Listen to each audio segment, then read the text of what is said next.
여러분 안녕하세요, 블레이입니다. 오늘은 미국 증시 이야기를 조금 해보겠습니다. 연말에 잠시 주춤거리고 있긴 하지만 S&P 500 지수가 사상 최고치를 경신하고 있습니다. 그래서 많은 분들이 지금이라도 미국 주식을 사야 하는 거 아니야? 이런 생각에 매수 버튼을 누를까 말까 엄청난 고민을 하고 있는 것은 사실입니다. 하지만 여러분, 영원히 오르는 자산은 없습니다. 그리고 오르더라도 조정 없이 오르는 자산은 없죠. 20년과 21년에 10배 이상 올랐었던 비트코인도 지금 조정을 겪고 있고, 몇 년간 미친 듯이 올라왔었던 한국의 부동산도 최근에 약간의 조정을 겪고 있는 것은 사실입니다. 그럼 미국 주식은 어떨까요? 미국 주식은 조정 없이 계속 오를 수 있을까요? 아니면 다른 자산처럼 미국 주식도 조정기를 겪을 수 있을까요? 그래서 이제 미국 주식을 시작하려는 분들은 이 영상을 보시면서 참고하셨으면 합니다. 팬데믹 때 연준은 엄청나게 돈을 뿌려왔습니다. 왼쪽은 미국의 기준금리인데요. 팬데믹 이전에 미국의 기준금리는 1.5% 수준이었습니다. 그런데 코로나가 터지자 이걸 한 번에 0%까지 뚝 내려버렸죠. 이와 함께 연준은 무한대 양적 완화를 선포하면서 시장의 국채를 사들이고 시중에 돈을 마구마구 뿌려왔습니다. 그런데 지금 상황은 조금 달라졌습니다. 코로나가 감기라는 인식이 점점 확산되고 경기가 회복되면서 연준은 지금 돈을 회수하려는 움직임을 펼치고 있습니다. 게다가 여기에 물가까지 급등하자 연준은 고민이 많이 커졌습니다. 이것 빨리 긴축 정책을 펼쳐야 되는데 혹시 이러다가 증시가 타격을 받으면 어쩌지? 긴축 이거 쉽지 않아 보이는데? 그런데 미국 증시를 볼까요? 미국 증시 중에서 대표적인 지수 S&P 500 지수를 보겠습니다. 지금 연준에서 지속적으로 긴축 신호를 보이고 있음에도 불구하고 S&P 500 지수는 사상 최고치를 경신하고 있습니다. 그럼 파월 연준 의장은 이렇게 생각할 수 있겠죠. 어라? 내가 이렇게 금리 올린다, 돈줄 줄인다 이런 말을 하고 있음에도 불구하고 증시가 생각보다 잘 버티네. 그럼 앞으로 좀 더 공격적으로 금리 인상을 해도 되겠다. 이런 생각을 할 수가 있습니다. 그리고 연준 입장에서 금리 인상을 결정하는데 중요한 지표가 되는 게 기대 인플레이션입니다. 사람들이 앞으로 인플레가 어떻게 될지 이것을 나타내는 지표입니다. 10년 기대 인플레를 보겠습니다. 10년 기대 인플레는 연말에 어느 정도 꺾이는 척 하더니 최근 들어 다시 고개를 들어서 2.5% 이상으로 올라가고 있습니다. 그럼 10년은 너무 먼 미래이기 때문에 좀 더 짧은 5년 기대 인플레를 보겠습니다. 5년 기대 인플레 역시 비슷한 움직임을 보이고 있습니다. 연말에 꺾이는 척 하더니 최근에 고개를 들면서 2.8% 이상으로 올라가고 있는 상황입니다. 기대 인플레가 올라간다는 것은 앞으로 물가가 더 올라간다는 것이겠죠. 그럼 연준 입장에서는 금리를 올리지 않을 이유가 없을 거라 봅니다.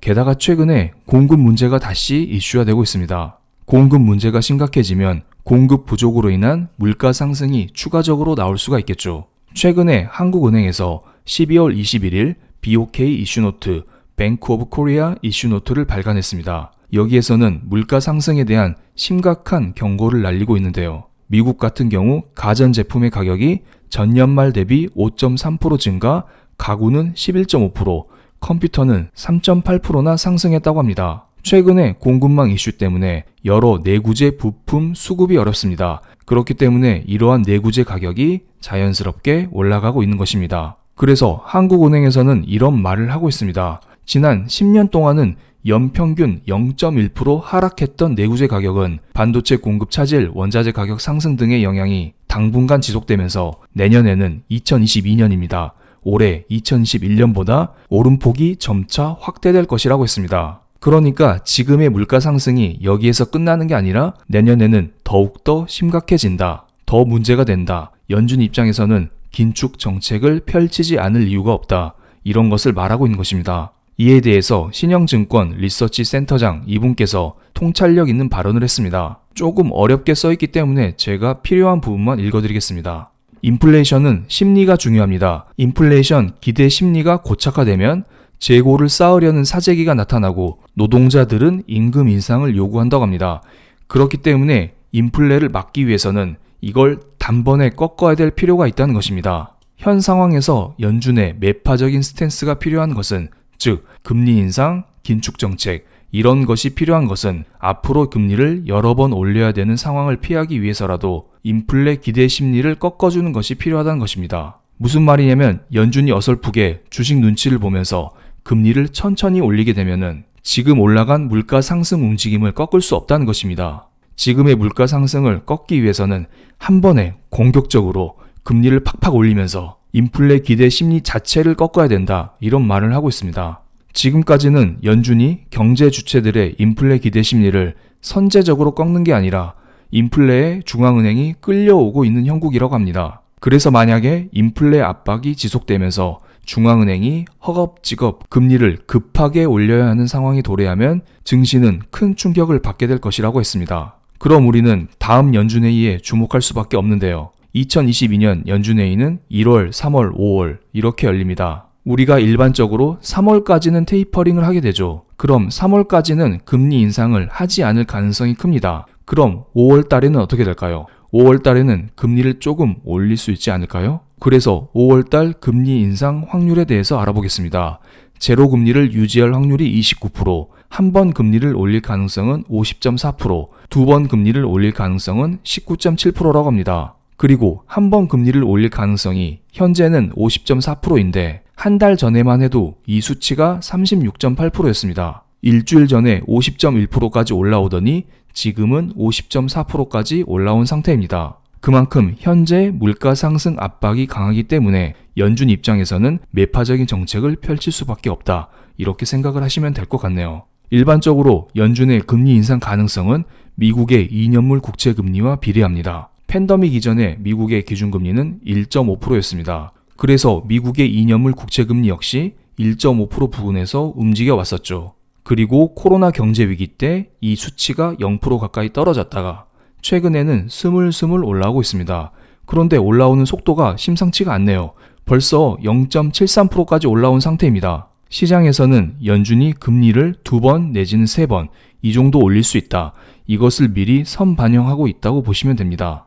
그래서 우리는 지금과 비슷한 2014, 2015년 이때를 좀 더 비교를 해보겠습니다. 2014년 1월달 테이퍼링이 시작된 시점부터 2015년 12월달 금리 인상이 시작된 시점, 이때까지 파란색으로 음영친 미국의 2년물 국채금리, 보라색 미국의 나스닥 지수를 함께 비교해 보겠습니다.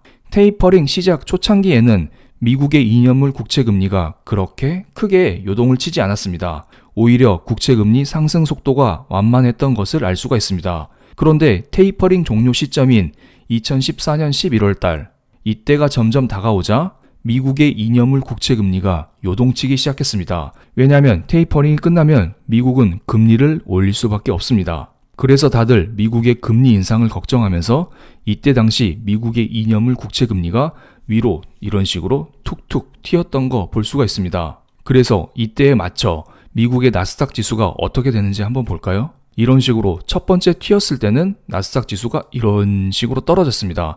그리고 두 번째 튀었을 때는 나스닥 지수가 오르는 척하다 떨어지고 오르는 척하다 떨어지고 이런 모습을 보였죠. 그리고 세 번째 튀었을 때에도 오르긴 올랐지만 좀 상승세가 더딘 모습이 보였고요. 마지막으로 금리 인상 직전에 2년물 국채금리가 급등했을 때 나스닥 지수는 오히려 떨어지는 모습을 보였습니다. 그만큼 성장주가 많이 모여있는 미국 나스닥 지수는 미국의 금리 인상 가능성에 취약하는 모습을 볼 수가 있습니다. 이렇게 보면 약간 감이 안 올 수가 있으니 예전에 제가 정리를 드렸었던 자료를 한번 가져왔습니다. 이건 역시 테이퍼링 시작 시점, 금리 인상 시작 시점, 이때 사이에 미국 나스닥 지수 주봉 차트를 정리한 것입니다. 연준의 긴축 이슈가 있을 때마다 나스닥 지수는 10% 내지는 20% 정도 하락하는 모습을 보여왔습니다. 최근 12월 말 나스닥 지수가 고점 대비 8% 정도 떨어졌던 거 여러분 기억하시나요? 앞으로 연준에서 지속적인 긴축 정책을 발표할 때마다 나스닥 지수는 분명히 부담으로 작용할 수밖에 없을 거라 봅니다. 물론 그렇다고 해서 제가 증시 폭락을 외치는 건 절대 아닙니다. 2014, 2015년도에도 보세요. 미국 증시는 결국에는 꾸준히 우상향을 그렸지만 중간중간 떨어지는 모습을 보였을 뿐입니다. 그렇기 때문에 지금 같은 시기에는 2020년처럼 불나방처럼 달려가서 매수할 자리가 아니라 떨어지면 매수하는 그런 자리라고 저는 생각을 하고 있습니다. 그리고 미국 경제에 대해서 알 수 있는 10년물 국채금리와 2년물 국채금리에 대해서 간단히 설명드리면서 영상을 마무리하겠습니다. 보라색은 미국의 10년물 국채금리, 파란색 음영은 2년물 국채금리입니다. 10년물 국채금리는 미국 경기 흐름을 나타낸 것이고 2년물 국채 금리는 앞으로 미국의 금리 인상 가능성을 나타낸 것입니다. 2020년 말, 2021년 초 이때 상황을 한번 보겠습니다. 이때에는 미국의 10년물 국채 금리가 급등하면서 미국의 2년물 국채 금리는 바닥을 기었던 시기입니다. 미국의 금리 인상 가능성은 거의 없던 상태에서 미국 경제가 활활 타오르던 시기였었죠. 이때는 백신이 막 보급되고 바이든의 경기 부양책이 나오면서 앞으로 미국 경제가 대박 나겠다, 회복되겠다, 이러한 기대 심리가 작용했던 상태였습니다. 그렇기 때문에 이때 산타 랠리가 꽤 오래 지속됐었죠. 아마도 5월달 델타 코로나 변이 바이러스가 터질 때까지 미국 증시가 꾸준히 올랐었던 기억이 납니다. 물론 그 이후에도 미국 증시는 주춤거리다가 다시 오르기도 했었지만요. 하지만 지금 상태를 보겠습니다. 지금 상태는 미국의 10년물 국채 금리가 오히려 떨어지는 추세입니다. 여기 잘 보이지 않나요? 그리고 이에 맞춰 2년물 국채 금리가 오르는 상태죠. 즉 미국의 경기 전망이 꺾이는 상황에서 금리 인상 가능성이 점점 커지고 있다, 이렇게 보시면 됩니다. 그렇기 때문에 지금의 산타 랠리를 진짜 산타 랠리다, 이렇게 보시면서 불나방처럼 뛰어들 필요는 전혀 없다, 저는 이렇게 봅니다. 이걸 좀 더 전문 용어로 설명드리면 10년물 국채금리와 2년물 국채금리 차이를 장단기 금리차라고 합니다. 그런데 2020년 말 21년 초에는 장단기 금리차가 이런 식으로 확대됐었던 시기이고, 지금 같은 경우에는 장단기 금리차가 축소됐었던 시기입니다. 이것은 현재 진행형이죠. 그렇기 때문에 1년 전 산타 랠리와 지금의 산타 랠리는 매우 다른 성격이다, 이렇게 보시면서 너무 무리한 투자는 하지 마시기 바랍니다. 그럼 오늘 영상 여기서 마치겠습니다. 감사합니다.